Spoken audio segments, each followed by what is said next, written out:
Hello student, welcome to mining world. Last lecture में हमने क्या पढ़ा था? वेक्टर पढ़ा था, ठीक है ना। लॉ ऑफ वेक्टर, वेक्टर क्या, लॉ ऑफ वेक्टर एडिशन पढ़ा था हमने। उसमें तीन लॉ ऑफ वेक्टर एडिशन थे। फर्स्ट क्या था? एक तो ट्रायंगल लॉ था। सेकेंड क्या था? Parallelogram law. एंड थर्ड क्या पढ़ा था हमने? Polygon law. ठीक है। अब आज क्या पढ़ेंगे? Types of vector.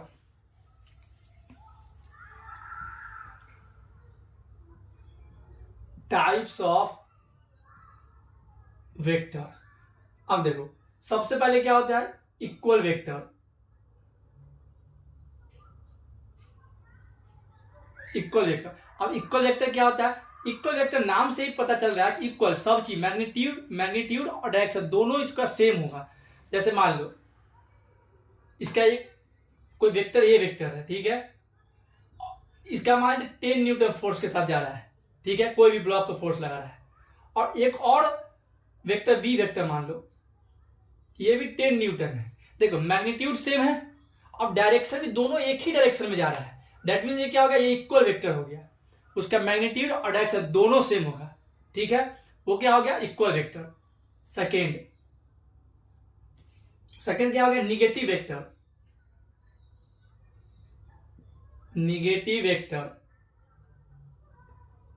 Negative vector क्या हो गया?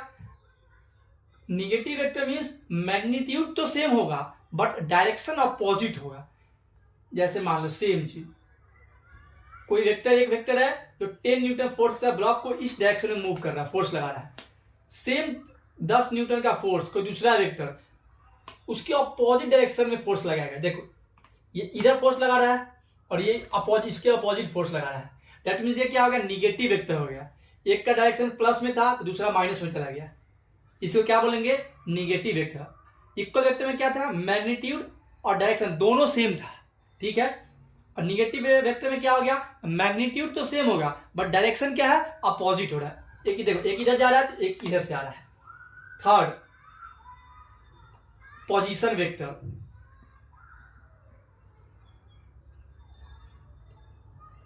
पोजीशन वेक्टर क्या है?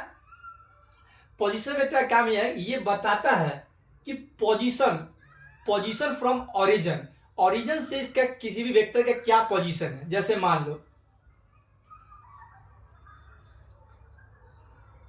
ठीक है, मान लेते कोई वेक्टर ये है, ठीक है, कोई बी वेक्टर ये मान लेते हैं। तो इसका क्या क्या पोजीशन? ये यहाँ पे ये ओरिजिन हो गया, ठीक है। तो ये बताएगा कि ओरिजिन से ये वेक्टर कहाँ है, यानी कि ये डिस्टेंस, इस वेक्टर से ओरिजिन का डिस्टेंस, ये बताता है क्या? Position vector. बी का क्या हो गया? ओरिजिन से यहां हो गया। यानी कि कोई भी पोजीशन वेक्टर वो होगा जो बताएगा कि ओरिजिन से उसका पोजीशन क्या है, ठीक है, फ्रॉम ओरिजिन बताएगा, ठीक है। इक्वल हो गया, निगेटिव हो गया, पोजीशन वेक्टर हो गया। अब पढ़ेंगे फोर्थ क्या है? Displacement vector. फोर्थ क्या है? Displacement vector.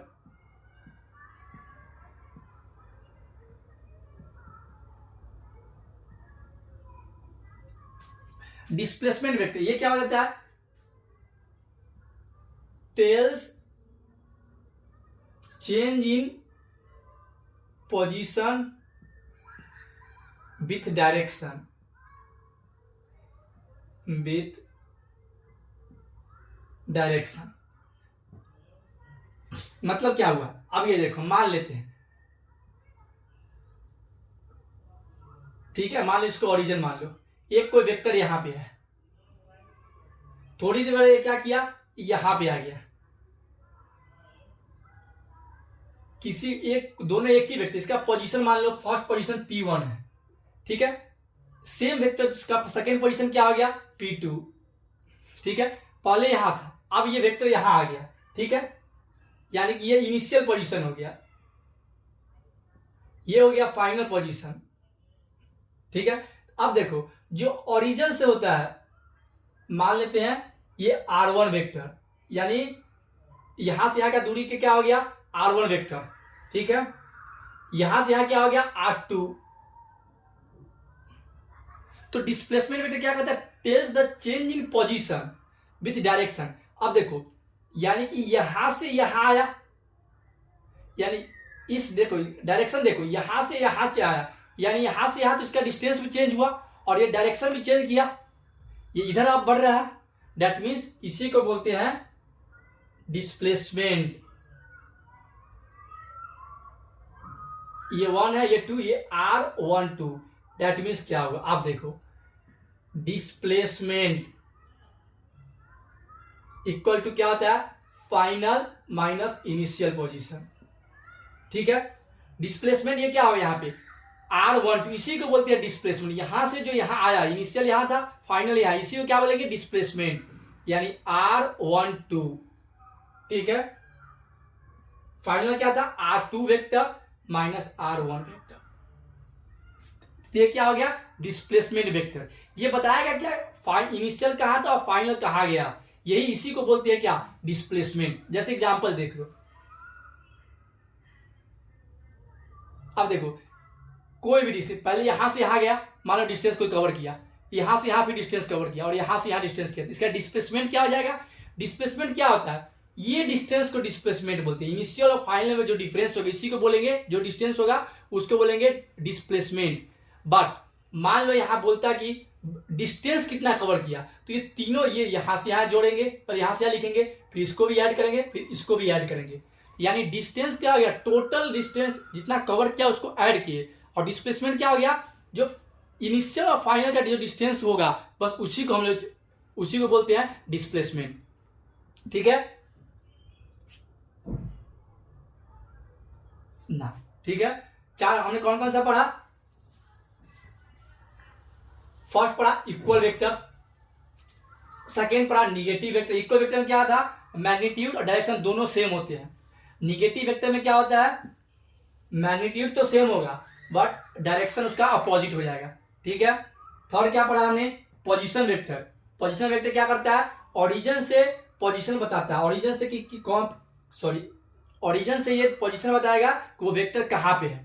ठीक है, डिस्प्लेसमेंट वेक्टर ये बताएगा कि पोजीशन जब ये चेंज कर रहा है तो कितना डिस्टेंस कवर कर रहा है। ठीक है, तो डिस्प्लेसमेंट वेक्टर। अब बहुत इंपॉर्टेंट है, फ्री वेक्टर क्या होता है।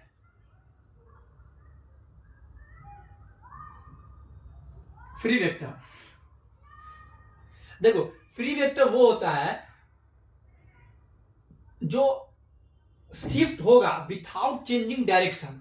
फ्री वेक्टर का मेन काम क्या, ये शिफ्ट हो सकता है, एक जगह से दूसरा जगह शिफ्ट हो जाएगा बिना डायरेक्शन को चेंज किए हुए। Vector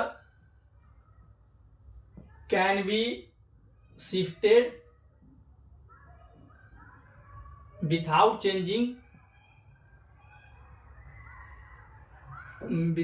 changing directions.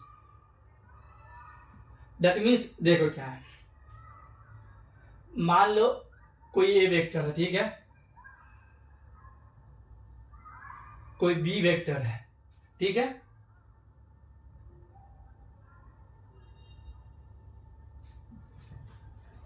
देखो vector can be shifted without changing direction. देखो एंगल क्या होता है, एंगल बनाने के लिए एक बात याद रखना, एंगल बनाने के लिए टेल टू टेल ऐड करते हैं, यानी कि कनेक्शन किससे बनाते हैं, टेल टू टेल से। टेल टू टेल ज्वाइन करना पड़ता है तो ही एंगल बनता है। और एंगल जो बनाते हैं ये शॉर्टेस्ट एंगल होना चाहिए, शॉर्टेस्ट एंगल। दैट मीन्स मान लो कि एक 30 डिग्री है तो दो इसका सप्लीमेंट्री तो ये भी बोल सकते हैं कि 150 डिग्री भी हो सकता है। तो लेना हमें कौन सा, शॉर्टेस्ट एंगल, ये एंगल की बात करते हैं जब भी बनाते हैं। तो अब देखो टेल टू टेल हमें मिलाना होगा तो ही हम एंगल पता कर सकते हैं। मान लो कि तुम्हारा दे दिया है 30 डिग्री सपोज करो, तो क्या ये एंगल हो जाएगा, नहीं। एंगल का कंडीशन क्या हमें बताया, टेल टू टेल कनेक्शन होना चाहिए। यहां तो एक हेड और एक टेल है, तो इसी केस में फ्री वेक्टर का इस्तेमाल होता है। अब देखो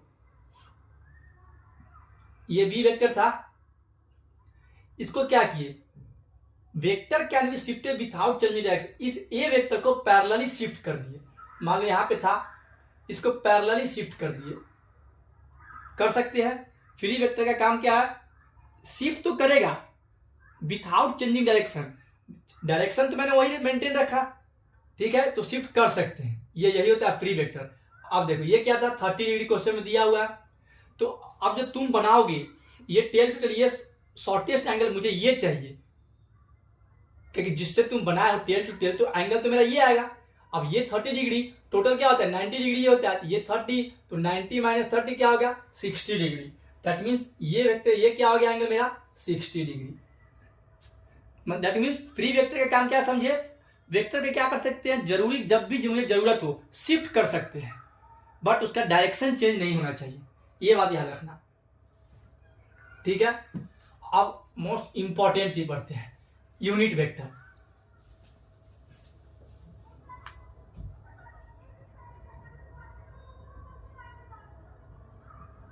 यूनिट वेक्टर, अब देखो यूनिट वेक्टर क्या होता है, नाम से पता चल रहा है यूनिट मीन्स वन, ठीक है। अब देखो vector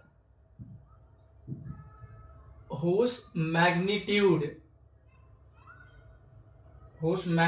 is unit, that means one। देखो unit vector, vector whose magnitude is unit, यानी ऐसा वेक्टर जिसका मैग्नीट्यूड वन हो,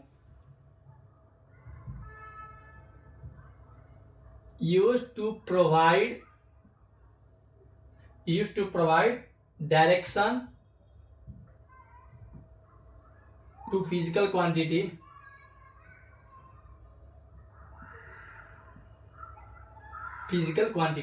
अब देखो इसका मेन काम क्या है, यूनिट वेक्टर क्या होता है, ऐसा वेक्टर जो उसका मैग्नीट्यूड वन हो और उसका फंक्शन क्या है, use to provide direction to physical quantity. कोई भी फिजिकल क्वांटिटी को डायरेक्शन बताने के लिए किसका इस्तेमाल करते हैं, यूनिट वेक्टर का, ठीक है। उसका मैग्नीट्यूड क्या होगा, वन होना चाहिए। अब देखो यूनिट वेक्टर को रिप्रेजेंट कैसे करते हैं, कैप से। जैसे इसको क्या करते थे, ये वेक्टर होता है, क्योंकि जिस लेटर के ऊपर अगर एरो मार्क कर दे तो वेक्टर हो गया, लेकिन लेटर के ऊपर अगर कैप जैसा कुछ मार्क कर दिए तो ये हो गया यूनिट वेक्टर, ठीक है। अब देखो यूनिट वेक्टर का क्या फॉर्मूला हो गया, किसी भी वेक्टर का मुझे यूनिट वेक्टर निकालना हो तो vector upon magnitude of that vector. अब देखो कहने का क्या मतलब, ये क्या है, ए यूनिट वेक्टर ऑफ ए। तो किसी भी वेक्टर का अगर मुझे यूनिट वेक्टर नहीं पता करना तो क्या करेंगे, पहले वेक्टर लिखेंगे, ठीक है, और उसका मैग्नीट्यूड से डिवाइड कर देंगे। मैग्नीट्यूड मींस डायरेक्शन है, ओनली मैग्नीट्यूड, जो वैल्यू दिया होता है उसको बोलते हैं मैग्नीट्यूड, ठीक है। अब देखो मान लो एग्जांपल लेते हैं,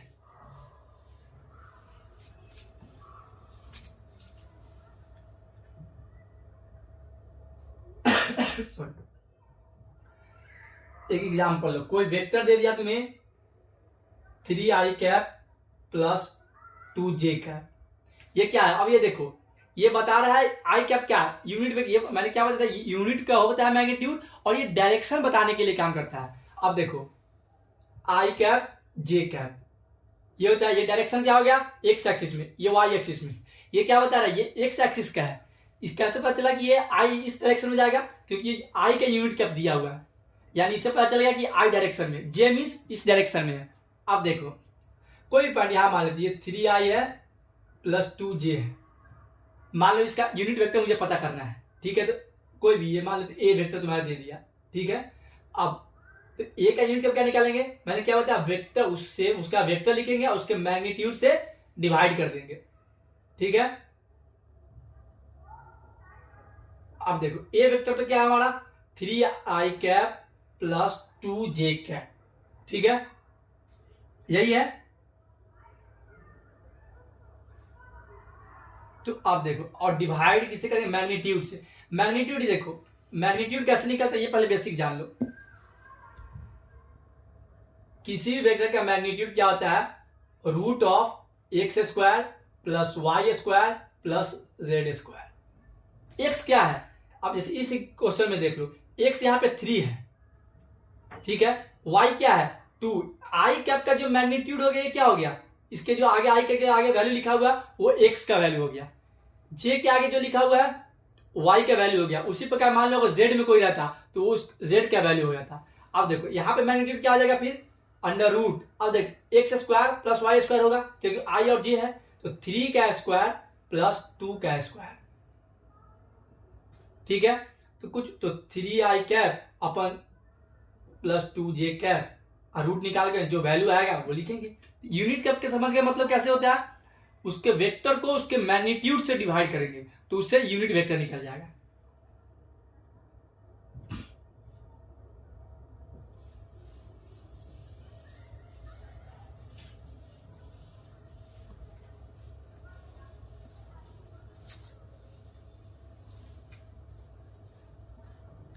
नाउ अब देखो, अगर मान लो कोई ए वेक्टर दे दिया, ठीक है, कुछ भी दे दिया, कोई बी वेक्टर दे दिया, अब तुम्हें बोलेगा कि ए प्लस बी का यूनिट वेक्टर निकालो, find unit vector of A plus B, find unit vector of A plus B vector. तो आप ए पहले क्या करेंगे, फॉर्मूला के हिसाब से क्या आप करेंगे, अगर यूनिट निकालना है तो ए प्लस बी वेक्टर लिखेंगे upon divided by A plus B vector का मैग्नीट्यूड। यानी कि पहले कुछ भी ले लो, एग्जाम्पल के तौर पे ले लो तुम 2i cap minus 3j cap plus 4k cap, ठीक है। बी ले लो 1i cap plus 2j cap plus 1k cap, ठीक है। अब देखो ए प्लस बी वेक्टर करेंगे, यानी आई को आई से करेंगे, जे को जे से करेंगे, के को के से करेंगे, 2i यानी 2 प्लस 1 यानी 3i कैप। अब देखो minus 3j cap plus 2j cap, that means अगर इन दोनों को ऐड करेंगे तो माइनस j कैप। अब देखो 4k cap plus 1k cap यानी 5k कैप। अब ये कौन सा वेक्टर आ गया, ये ए प्लस बी वेक्टर आ गया, ठीक है। अब इसी का मैग्नीट्यूड से डिवाइड करेंगे, मैग्नीट्यूड मैंने बताया था क्या, root under X square plus Y square plus Z square. अब यहां पे एक्स का वैल्यू क्या है, रूट अंडर एक्स मैंने बताया था कि आई यूनिट कैप के जो भी मैग्नीट्यूड में आएगा उसी का वैल्यू क्या होगा, एक्स बोलते हैं। एक्स स्क्वायर क्या हो गया 3 का स्क्वायर, तो वाई का क्या हो जाएगा -1 का स्क्वायर, जेड का क्या हो जाएगा 5 का स्क्वायर। बस कुछ नहीं, ये डिवाइड कर देंगे, जो वैल्यू आ गया वो ए प्लस बी यूनिट कैप हो गया, ठीक है। 3i कैप मान लेते हैं, ये कितना आ जाएगा, ये हो गया तुम्हारा 3 9 प्लस 1 प्लस 25 35, यानी रूट 35, ये नीचे का वैल्यू आ गया रूट 35, ठीक है।